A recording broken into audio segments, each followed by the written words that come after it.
કેટલાક ભાગમાં અંધારો વરસાદ થવાની શક્યતા છે, કોઈ ભાગમાં ભારે તો કોઈ ભાગમાં ઓછો વરસાદ થવાની શક્યતા છે. તારીખ 23 જૂનથી લગભગ ચોમાસાનો સારો વરસાદ થવાની શક્યતા છે. ઓગસ્ટ માસમાં અલ નીનો ઉભરી આવવાની શક્યતા રહે. નીનો 3.4 વિસ્તારમાં 1.5 1.5 ડિગ્રી સેલ્સિયસ નિયત ઉષ્ણતામાન કરતાં. ગુજરાતમાં ચોમાસાની એન્ટ્રી હવે નજીક. 23 થી 26 જૂન વચ્ચે ચોમાસું ગુજરાતમાં પહોંચે તેવી પૂરેપૂરી શક્યતા. વરસાદી સિસ્ટમ વધુ સક્રિય બનવાના પણ સંકેતો અત્યારે મળી રહ્યા છે. હજુ સુધી તમે અમારી ચેનલને સબસ્ક્રાઇબ નથી કરી તો અત્યારે જ ન્યૂઝરૂમ ગુજરાતને સબસ્ક્રાઇબ કરો, ફેસબુક અને ઇન્સ્ટાગ્રામ પર ફોલો કરો.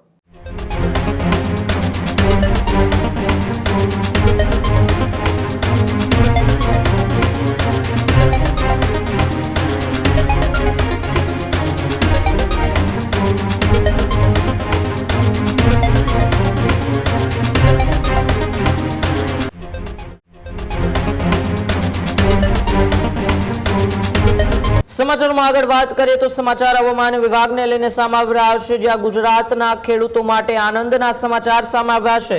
જ્યાં ગુજરાતના ખેડૂતો માટે આનંદના સમાચાર. ગુજરાતમાં ચોમાસાની એન્ટ્રી હવે નજીક. હવામાન નિષ્ણાત અંબાલાલ પટેલની મોટી આગાહી.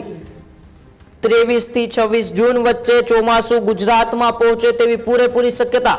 ઉત્તર ગુજરાતમાં વાવણી લાયક વરસાદના પણ સંકેત આપવામાં આવ્યા છે, તો મધ્ય ગુજરાતમાં પણ સારા વરસાદની શક્યતાઓ છે. ચોમાસાના આગમનને લઈને ખેડૂતોમાં પણ એક અલગ જ આશા પણ જાગી છે. ત્યારે રાજ્યમાં ચોમાસાની સત્તાવાર એન્ટ્રી પર સૌ કોઈની નજર પણ રહેલી છે. વરસાદી સિસ્ટમ વધુ સક્રિય બનવાના પણ સંકેતો અત્યારે મળી રહ્યા છે. ત્યારે હવામાન નિષ્ણાતોએ ખેડૂતોને સતર્ક રહેવાનું સૂચન કર્યું છે. અલ નીનોની એ અસર બાદ ખેડૂતોની ચિંતા વધી હતી કે ચોમાસું એ ગુજરાતની અંદર ખૂબ મોડું આવશે અને આવશે તો પણ નબળું આવશે. પરંતુ આ બધા વચ્ચે હવામાન નિષ્ણાત અંબાલાલ પટેલની એક આગાહીથી ખેડૂતોની એ રાહતના સમાચાર સામે આવ્યા છે, જેમાં 29 જૂનથી 5 જુલાઈ વચ્ચે વધુ એક વરસાદી રાઉન્ડ આવશે અને રાજ્યમાં સત્તાવાર ચોમાસાની એન્ટ્રી પર સૌ કોઈની અત્યારે નજર રહેલી છે. ત્યારે હવામાન નિષ્ણાતોએ ખેડૂતોને સતર્ક રહેવાનું પણ સૂચન આપ્યું છે. આગામી સમયમાં પ્રી મોન્સૂન એક્ટિવિટી વરસાદ થવાની શક્યતા રહેશે. જોકે તો મુખ્ય નક્ષત્રનો વરસાદ કહેવાય. 20મી તારીખ સુધીમાં રહેવાની શક્યતા છે. કેટલાક ભાગમાં અંધારો વરસાદ થવાની શક્યતા છે, કોઈ ભાગમાં ભારે તો કોઈ ભાગમાં ઓછો વરસાદ થવાની શક્યતા છે. કચેત કોઈ ભાગમાં વાવણી લાયક વરસાદ પણ થઈ જાય. પરંતુ આ જે છે એ ઘણા કોઈક ભાગમાં જ રહેવાની શક્યતા છે. ખાસ કરીને દક્ષિણ સૌરાષ્ટ્રના ભાગો, સૌરાષ્ટ્રના અન્ય ભાગો, આ ઉપરાંત દક્ષિણ ગુજરાતના ભાગો, આ બધા ભાગોમાં અને ઉત્તર ગુજરાતના કેટલાક ભાગમાં વરસાદ થવાની શક્યતા રહેશે. પરંતુ તારીખ 23 જૂનથી લગભગ ચોમાસાનો સારો વરસાદ થવાની શક્યતા રહેશે. એટલે 22-23 જૂનથી ચોમાસું દક્ષિણ ગુજરાતના ભાગો, દક્ષિણ સૌરાષ્ટ્રના ભાગો, ગુજરાતના અન્ય ભાગોમાં ચોમાસું વરસાદ થવાની શક્યતા રહેશે. તારીખ 26, 27, 28માં મુંબઈ મહારાષ્ટ્રના ભાગોમાં વરસાદ થવાની શક્યતા રહેશે અને ધીરે ધીરે મુંબઈથી ચોમાસું આગળ વધવાની પણ શક્યતા રહેશે. તારીખ 29 જૂનથી 5મી જુલાઈ વચ્ચે રાજ્યના ભાગોમાં સારો વરસાદ થવાની શક્યતા રહેશે, જેમાં બંગાળના ઉપસાગરમાં 18 થી 22 જૂન વચ્ચે એક સિસ્ટમ બનવાની શક્યતા છે. જે સિસ્ટમની અસર પૂર્વીય મધ્યપ્રદેશના ભાગો સુધી આવવાની શક્યતા રહે. ઉત્તર ગુજરાતના ભાગોમાં આવવાની શક્યતા રહી શકે, જેથી ઉત્તર ગુજરાતના ભાગોમાં સારો વરસાદ થવાની શક્યતા રહે. કોઈ ભાગમાં 25 mm તો કોઈ ભાગમાં 50 mm, ત્યાં 100 mm એટલે ત્યાં વાવણી લાયક વરસાદ પણ થઈ શકવાની શક્યતા રહે. ઘણા ખરા ભાગોમાં લગભગ 29 જૂનથી 5મી જુલાઈ વચ્ચે ઉત્તર ગુજરાતના ભાગોમાં, મધ્ય ગુજરાતના ભાગોમાં સારો વરસાદ થઈ શકવાની શક્યતા રહે. જો કે તે પૂર્વે પણ આદ્ર નક્ષત્રના ભાગોમાં વરસાદ થવાની તો શક્યતા રહે. એટલે હવે ચોમાસું ધીરે ધીરે આગળ વધશે, પરંતુ ચોમાસામાં જુલાઈ માસમાં પણ સારો વરસાદ થવાની શક્યતા રહે. જુલાઈ માસમાં એક એટમોસ્ફિયરિક વેવ ભારતમાં 2 થી 4 ફીટમાં આવવાની શક્યતા રહેતા જુલાઈ માસમાં પણ સારો વરસાદ થવાની શક્યતા રહે. ઓગસ્ટ માસમાં અલ નીનો ઉભરી આવવાની શક્યતા રહે.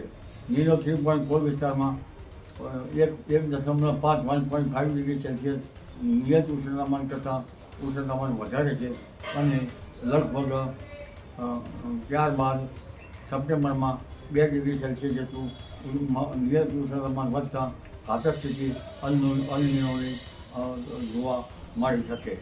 એટલે ઓગસ્ટમાં કંઈક ઇન્ડિયન ઓશન ડાયપોલ અનુકૂળ રહેતા વરસાદ થઈ શકે, પરંતુ ઓગસ્ટમાં ક્યાંક વરસાદમાં ઓછો વરસાદ પણ થઈ શકે અને સપ્ટેમ્બર ઓક્ટોબરમાં અલ નીનોની અસર નવેમ્બર સુધી જોવા મળે. અલ નીનોના વર્ષમાં ક્યાંક ચોમાસું અણધાર્યું ભારે વરસાદમાં આવે અથવા તો વચ્ચે બ્રેક આવે ત્યારે ખેડૂત ભાઈઓએ પિયત વ્યવસ્થાપન કરવું સારું રહે. એટલે હમણાં જૂનમાં ચોમાસું હવે બહુ દૂર નથી અને ચોમાસું હવે ધીરે ધીરે આગળ વધારી શકે ત્યારે તે અલનીનો લઈને વાતાવરણમાં કેવી અસર હશે અને કેટલા ટાઈમ પછી વરસાદમાં એનું અસર હશે? અલ નીનોની અસર તો અત્યારથી જ જોવા મળશે. લગભગ દેશના ઘણા ભાગમાં ત્યાંની અસરના કારણે કોઈ ભાગમાં 88% વરસાદ, કોઈ ભાગમાં 89% વરસાદ, કોઈ ભાગમાં ત્યાંનાથી ઓછો વરસાદ થવાની શક્યતા રહી શકે.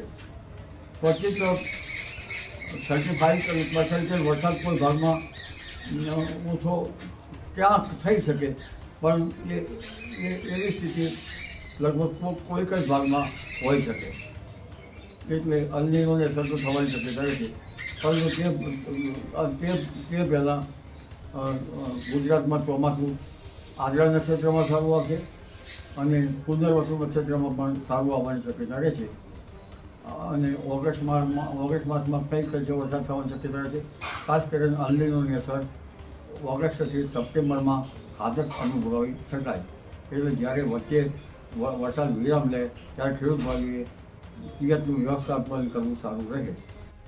હજુ સુધી તમે અમારી ચેનલને સબસ્ક્રાઇબ નથી કરી તો અત્યારે જ ન્યૂઝરૂમ ગુજરાતને સબસ્ક્રાઇબ કરો, ફેસબુક અને ઇન્સ્ટાગ્રામ પર ફોલો કરો.